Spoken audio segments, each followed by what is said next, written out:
Tonight, we're here to share a powerful story, a story that highlights the ripple effects of and the impact that can happen when we turn toward rather than away from life's hardest moments.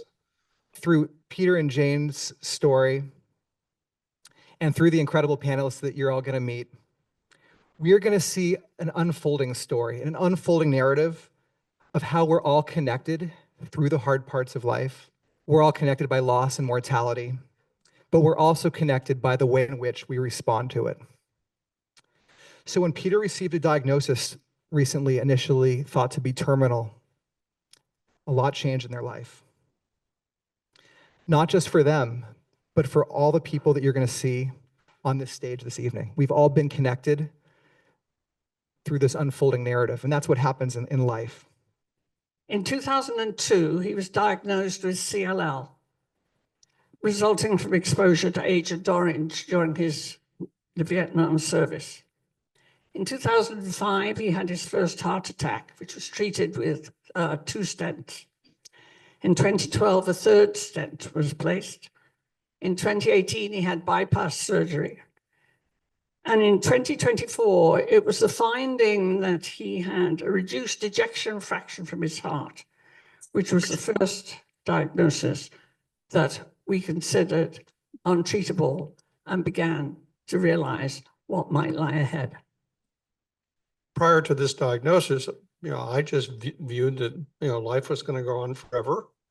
And I would continue to work with my nonprofits and continue to do the mentoring that I most enjoy with younger people. And so it was learning and serving and mentoring were the 3 things that really drove my life. Maybe you can share with us then about the diagnosis itself and how that experience has changed your lives. I think most of us focus on day-to-day activity and the future and don't realize that we live in a very time-limited space. And particularly in our culture, it's not a very acceptable thing to talk about the end of life and death and tragedy. And we try to have those things sort of be behind the screen. I was suddenly assigned to the Advanced Heart Failure Clinic and the Palliative Care Clinic. That's a message. And when I first went to the Advanced Heart Failure Clinic, the first thing I said to them is, "You guys need to change your name." So what this did is sort of brought everything to a halt, and we went through a process of reevaluation. What needs to be done? What about our bank accounts? What about this? What about that? And started thinking about the fact that I would not be here very long. In the wake of this diagnosis, how has it helped you? In what ways are you celebrating life? What new actions are you taking on account of this relationship with mortality? Well, the thing that's most important is just celebrate every day. Look at your partner, hug them, tell them you love them. One of the profound things that happened to me is that for the first time in my adult life, I really got in touch with my inner emotions. And so it's been a big transformation for me. But I think Jane also has a lot of thoughts about where we were at the time of diagnosis. For me, the first thing was to see Peter become very vulnerable and fragile. And I think you can see that even to today. We quite don't have that set yet. But I think went inward, contemplating what my life would be. What would it be like without Peter? But out of this 2-month period, that was really, really rough, there came some good news. New tests indicated that death was not as imminent as we thought it would be. As we've been led to believe. So we realized that we had more time. So where are we now? Much better prepared for the inevitable. I have changed. We sat and talked about this, and I said, "Are these true? Do you see these changes in me? Am I more gentle than I was? Am I more empathetic?"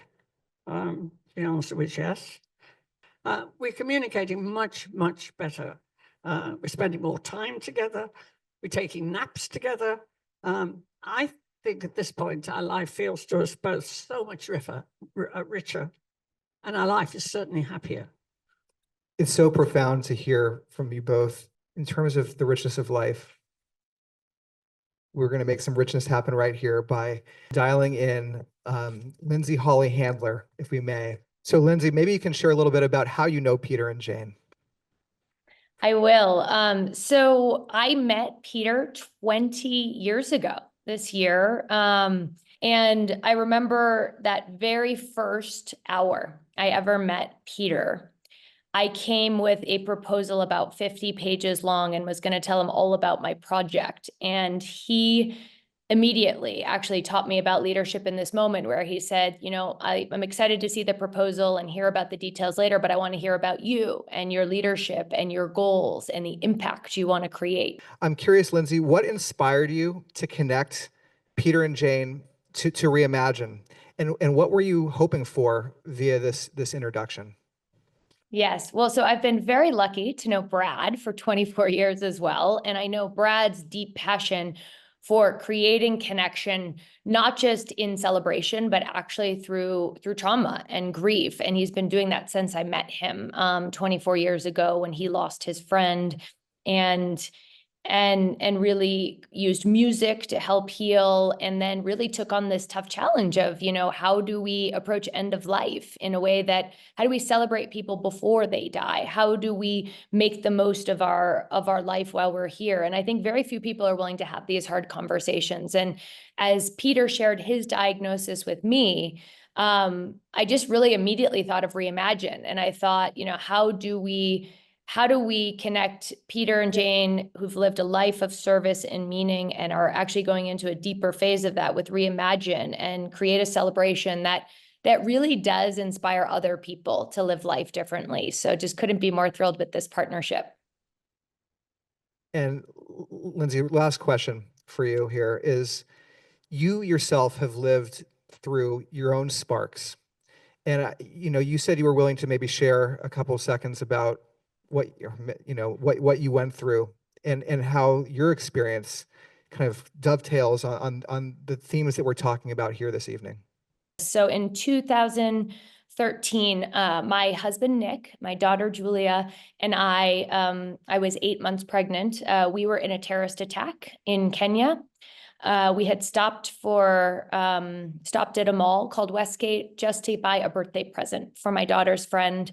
And we were supposed to be there for 30 minutes and grab a quick meal. And in that first 10 minutes, several gunmen entered the mall and ended up spending the next 24 hours targeting Christians, and particularly Americans. Many people were shot, grenades were deployed, and actually my 2-year-old daughter and my husband were just meters from a lot, the center of it all. We were separated, and we spent several hours, you know, separated. I with my unborn son, Miles, and of course you can just imagine, I don't need to share the details, but for those several hours and for those many years after that, it makes you really reevaluate absolutely everything in your entire life. Wondering if you are going to survive. We were all 4 of us were very, very lucky, especially given where my husband and my daughter were, that we all did survive that terrorist attack that day. I first and foremost, like, immediately really did realize that there were so many helpers. There were so many more people that were good and that helped us in that moment than that were bad. One of the heroes who saved all of us that day was Somali. And the gunmen were also Somali in this mall, but actually the hero that risked his life, went into the mall and saved hundreds of us, was an incredible Somali man. So I think for me, I just really learned that we all through trauma need to focus on the good, need to connect with the good and create community with the good people. And through that, and we need to help other people. People wanted to kind of point out, the way Muslim terrorists attacked people in Kenya and wanted to create a fear and a hate. And I think for me, I just learned how important it was to amplify the stories that actually there were many Muslims, there were many Somalis that actually saved our lives and actually went above and beyond. So how do we all really focus on the good? Lindsay, thank you so much. Thank you. There's a wonderful expression that children are messengers that we send to a future we cannot see. And I think the same thing is true of mentees. We live in the lives of the people that we mentor. Thank you, Lindsay. Lindsay, thank you so much. I want to bring up Stephanie Shao, James Higa, and James Wolfe to the stage.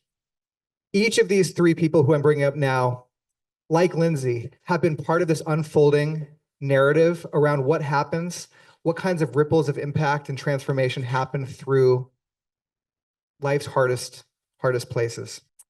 First, I want to start with Stephanie, an advanced heart failure and transplant cardiologist at Stanford University.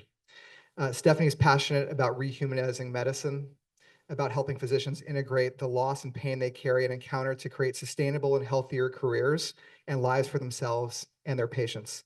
And she's our proud partner we're going to talk about it in a second, at Reimagine Doctoring, which is just launched at Stanford. Stephanie, as Peter's cardiologist, you've been closely involved in his health journey. How has that experience shaped your perspective on the role of physicians, including yourself, in these deeply human moments? I would say it's really interesting to hear about, the background story of how diagnosis was made before you met me, and then kind of like already contemplating life and death or even living wake before Peter and Jane, both of you guys walked into my office.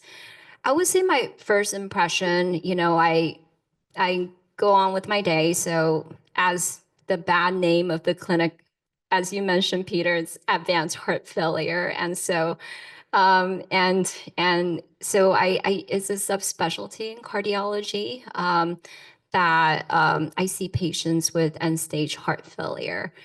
And heart failure has different stages, A, B, C, D. When I met Peter, he's already at stage D. And in reviewing his history in my mind, I already know what kind of conversation I would be having as I walk into the room.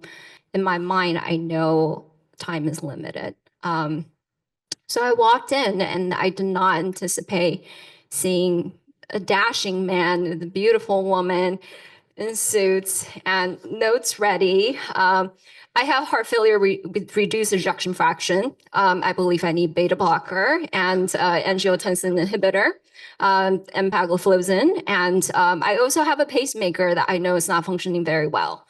And so immediately I, just feel like I got this, our brains are connected. I can just, it's like speaking to a scientist. And the conversation just flows very well. I lay out the treatment plan. And then and I would say it's kind of like a occupational disease that even though my job is an advanced heart failure, the prescription of this job for myself is actually helping people live. And in some way, I think I was, it was hard for me to talk about the alternative. And then Peter was actually the one that said one day, "Oh, Stephanie, what about death?"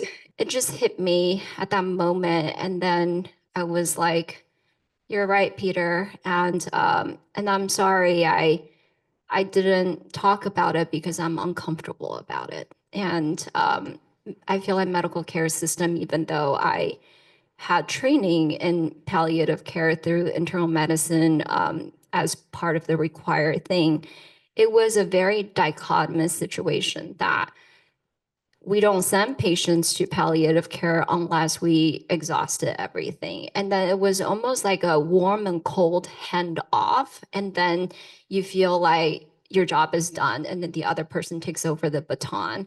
And there's something really inhuman about that process that I myself hasn't able to really do it very eloquently. And then so when Peter mentioned that, it really, I admit to my own ignorance and denial, and then started having some more beautiful conversations around that. What a beautiful story of, to have both of you here in the same room, patient and physician, and the relationship you forged shows that it is a human process. I would love to ask though, Stephanie, you talk about humanizing medicine now and about helping physicians through this relationship get closer to mortality in a different way, in a different relationship with the hard parts of life. And that's something now through Peter that we are now having the opportunity to work on together. But I'm curious about your own journey. If you wouldn't mind sharing a snapshot of what has inspired you to really want to humanize or rehumanize medicine. Yeah, absolutely. And so this discomfort around death actually stemmed from a personal trauma of my own that I also, very similar to Lindsay, that started talking about it publicly not too long ago, maybe a year ago, because I felt like I had to heal to a certain point in order to speak. The reason I left Taiwan is because my mother was in a abusive relationship. And in me, I felt like I want to be that woman that can make a career and can bring money home, bring my mom out, and everything will be fine. And I really love medicine for some reason, just watching too much ER show when I was in Taiwan with Chinese subtitle. So I came, I worked really hard, got straight A's, went to UC Berkeley.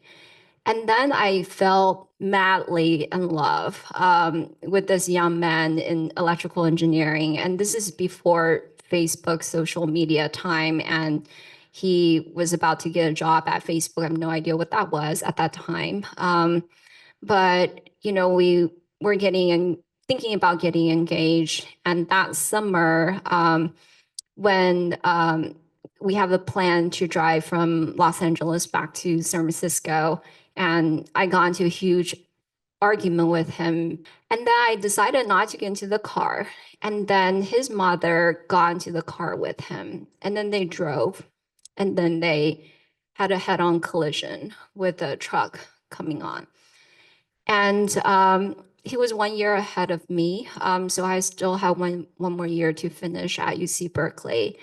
I got straight D's. I couldn't think anymore. Deep depression. And then I withdrew from Berkeley. And there was a point in my life that, like, it was so much pain, so much sadness, and also so much shame of like, I really have failed on so many levels. I had to redefine myself. And I remember so many nights on the floor crying and just ask, like the universe, if I wake up, if I keep going, give me a chance and then help me rebuild my life. And then it did, like now 20 plus years later, I was able to train at some of the top institutions at UCSF, at Stanford. I'm married to a loving husband. I have a 10-year-old son. I'm practicing medicine, meeting amazing patients. But in me, like this reconciliation of life and death is still a constant thing. And then realizing that medicine today, we're in denial about how we show up for patients because we don't know how to be human. We don't know how to talk about grief, loss, suffering, and death. And which really sparked the idea that we should be able to do this better, way better.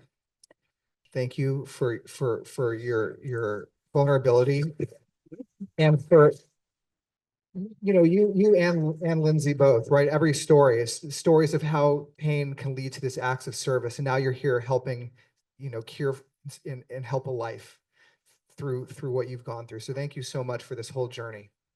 And one of the exciting outcomes of your vision and the story that you just shared is now how it connects to Reimagine Doctoring that we're launching. We've just launched together at Stanford. Maybe you can just share a couple words about what is manifesting through this. One day, Peter said to me, and he was like, Stephanie, I want to fund $10,000 for any idea you have, and to make medicine better. And I was overwhelmed by kindness, and I felt that physicians need to be healed. So started meeting Brad, and then collaborating with this platform, really center around post-traumatic growth. And then now we 5 months of planning and have recruited 20 physicians from critical care medicine, from advanced heart failure, from bone marrow transplant, from hematology oncology. And we're just in a room meeting monthly on workshops on some of the hardest thing that no one wants to talk about. And we will be real with one another and support each other and really emerge as the better face of medicine. I just want to show everybody what it is that we are now doing together. Just a little sneak peek of what we launched just last week at Stanford. We've plugged into this platform that we've been working on. And here you see Reimagine Doctoring. Folks, they're able to sign into this platform.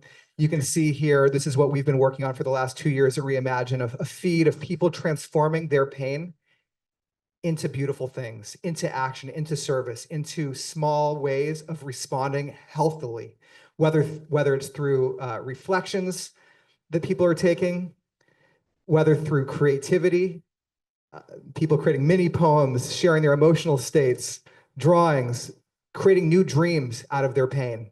My dream is to build a greenhouse. My dream is to write and share short stories of my personal experience. My dream is to show up as my authentic self. And ultimately, people are inspired to take new actions in the world, powerful actions. I grew a frost hardy garden as a lesson in resilience. I created illustrations about my grief and growth to honor my late mother.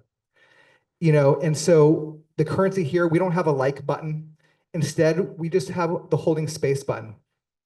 You simply sit with someone else's story, and you breathe and you slow down and you take in another person's journey in life. What if we all could just slow down and do this? This is the currency that we're creating this program around. And when you click into Reimagine Doctoring, what you just see, this was our first session that we held last week. And if you see the group feed, these physicians are just starting to share their own emerging journeys on the platform. Growth through caring for others.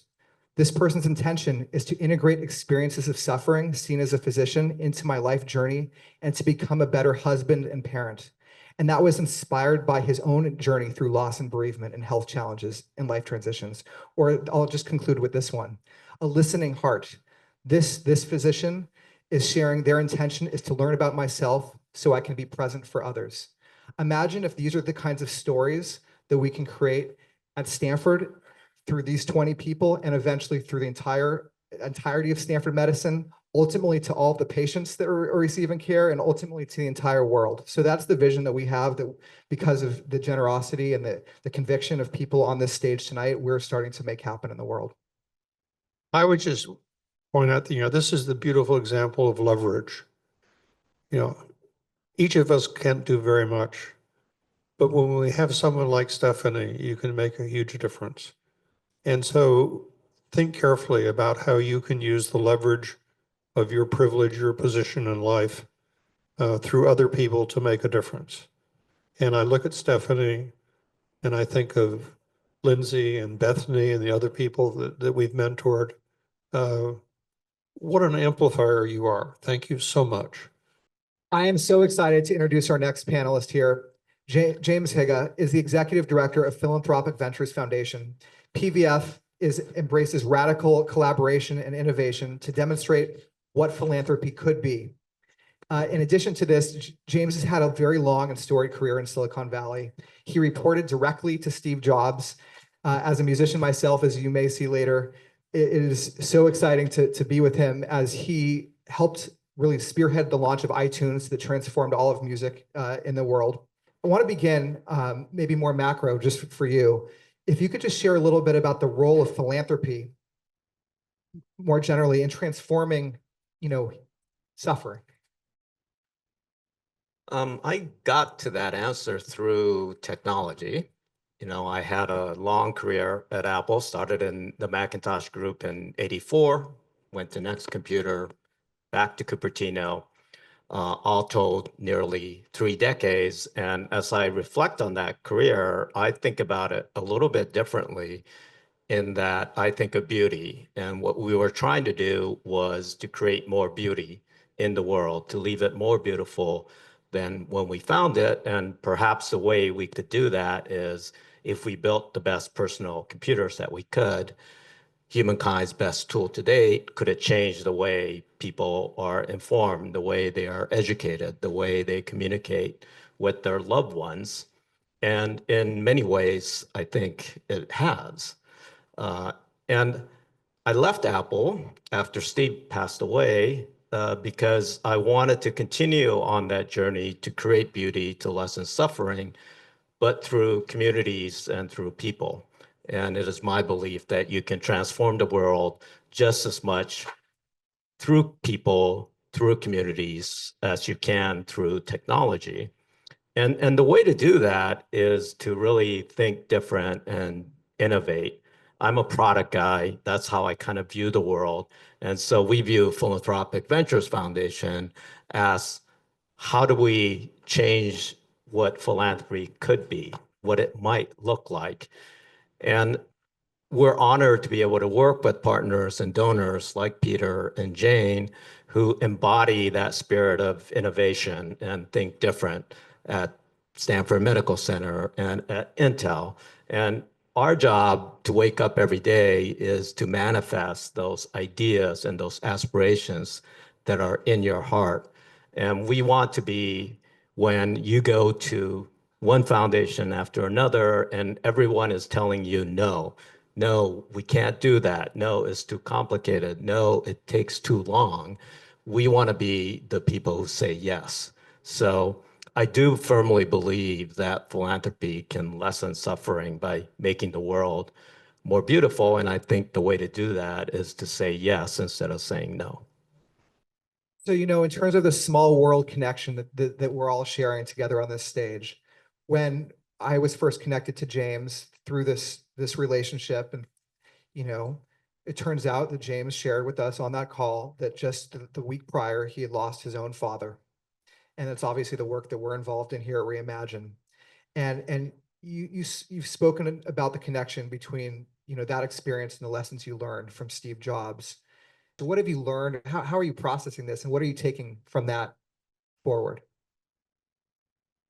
Well, the first thing, I lost my father end of September. It was miraculous timing. I grew up in Okinawa. He's there. I just happened to be there for a board meeting, serendipitously. And had it not been for that, I would not have had the chance to see him and speak to him the day prior to his passing. But I'm going through the Reimagine journey and the difficulty. He was my rock. He was the person who drove me to school, who was cheering me at the basketball games. He was the person who gave me the courage and the curiosity to face the world. And then to be put in the role of now I have to take care of this person. Well, nobody told me how to do that. How do I deal with the doctors? How do I deal with the system? And had it not been for the kindness and support of my wife and my friends, I don't think I could have navigated that. So I wish all of this had been there for me, and I wish it for all the others who are going to go through this journey. Many of you know, I spent a long time working with and for Steve, and I think you've heard the story of his last words were looking up and he said, wow. And that's helped me reimagine how I think about the rest of my life, however short, however long it is to live right now. Why wait for the wow? I want to be able to say wow with all of you tonight. Why wait for saying wow tomorrow as I live tomorrow? And why wait for the wow for the day after that? You know, don't wait until you die to give to other people. And there is no better mechanism for doing that than the Philanthropic Venture Foundation. Our final panelist this evening is Dr. James Wolfe. He's an allergist and pulmonologist with over 45 years, still going in patient care. And yes, in full disclosure, he is my favorite dad. I'm curious, today, in some ways, you were the inspiration for this Why Wait theme. How did you first come across the Why Wait idea through Reimagine? So I first saw the impact of Why Wait in 2019 when a ceremony took place in the U.S. Capitol, and it was entitled Days of Remembrance, in which the few remaining living Holocaust survivors were honored, as were the U.S. soldiers who had risked their lives to liberate the survivors from concentration camps.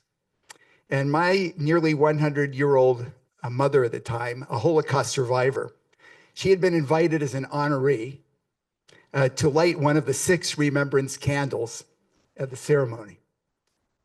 Well, living on the West Coast, there was no way to have her attend, given how difficult such a cross-country trip would be, and also her age, obviously. But the question, 2 small, powerful words inspired by Reimagine emerged and completely changed our perspective. Why wait? So we took my mother to Washington, D.C. And for her and for me and for the entire family, the event was one of the most meaningful life experiences for all of us. It is a really powerful story. And I, so what happened was, Peter, then I met Peter and he told me, actually, we don't need to do a living wake. I have a slightly new lease on life. I'm ready to do something different. And it's actually my lungs that are challenging. I said, you need to go see my dad. He immediately took me under his care, established a long-term treatment program, which absolutely resolved the pulmonary issues. And really, between Stephanie and Jim, we were basically home free and a new lease on life. And in the conversation, after we sort of dealt with the clinical issues, as I always did with Stephanie, I got into a conversation with Jim about life and things like that. And he mentioned the why wait concept, which in fact he attributes to his son Brad, having originated the phrase. But so this is just, it's an example of just how all these interconnections can come together in a time of need if you reach out to the people you care about, love, and know. And life consists of all these threads. And what's beautiful about the Reimagine concept is it's a period of time in which you can bring all these threads back together again and create a wonderful fabric by reuniting all the pieces that have been part of your life. Well, thank you, Peter. And thank you, Dad. A big round of applause for my dad. Well, we're gonna wrap up this wonderful panel with this one question. And now this in advance was a 1-sentence question for each panelist here. Thinking about, the hard parts of your life, the challenges that we all face, the themes of the event, the sparks that we each have in our own life. We all have hard things that we face, whether it's an inch or an ocean of water. What is one why wait you have right now in your life? One thing that you want to do to live now rather than wait. It's not a specific thing, but I think, as I think about loss, if I think about what we've been talking about today, it really all that we have in life is the connections that we make and my heart touching yours. So, why wait for me is to have as many heart connections as I can, and to be able to touch hearts like Peter and Jane and be able to take that love, take those ideas, take that passion and bring it to life in the world. I don't want to wait anymore to bring my true self and just tell the story, and I'm full of gratitude, love, and I just want to give. And I hope I can help, whoever's out there. If my story helps, that's what I'm here for. I really enjoy what I do. And like Stephanie, we've been given skill sets that just change the lives of people every day. There's not a day that doesn't go by really when a patient isn't so grateful for being able to sleep at night, be able to breathe. And so I don't really want to leave that, but I need, for me, a more balanced life, to have time to spend with the love of my life sitting there, and do more things with her and with the family, with the grandchildren, and have more time to participate in experiences like this. So it's not walking away from medicine, but it's combining medicine with other activities. And I think Peter and Jane, you spoke about that at the beginning of the event tonight, and I appreciate that. Why wait? Well, I decided, because that's the partnership role with Peter, that we would have Christmas in Menlo Park this year. We haven't done for a number of years. We've always been going to England, and we managed. Because I wanted to do one thing. Other than that, and it conflicted, I wanted to visit my brother in England again, because he's turning 90. And I thought there may not be a 91st, so why wait? So we're managing to juggle both. We're going to be here for Christmas, and he's delayed his celebration of his birthday in England, so we're going early January to England. So for me, it's to live in the here and the now. Why wait to tell your spouse you love her? Why wait to give that gift that you've always thought you wanted to give to some charity? Why wait to give advice that you wanted to give to one of your grandchildren? Why wait to embrace the love in the world? And so, Brad and the staff of Reimagine, thank you so much for tonight. And thank you for bringing us together, and hopefully all the people here and all the people watching on Zoom can share our joy and celebration of sharing what we've shared, and encouraging you to, in each of your individual times of crisis, to recognize that the greatest resource you have are the networks around you, and don't deal with tragedy alone. Share it, because that's the greatest love. I think it's pretty clear what can come out of the hard parts of life. So much beauty, so much togetherness, so much connection. For me, it's been a journey of music. And I think the big part, the thing that we're trying to do at Reimagine with this platform and everything we're doing together, the story that you guys have shared with us, is figure out how can we help everybody find their own music through the hard parts of life. What if everyone just could ask that question? Why wait? Why wait to heal? Make heart from the pain. Why wait to heal? Make hope from the rain. Why wait to know that no one makes us the same before it's too late?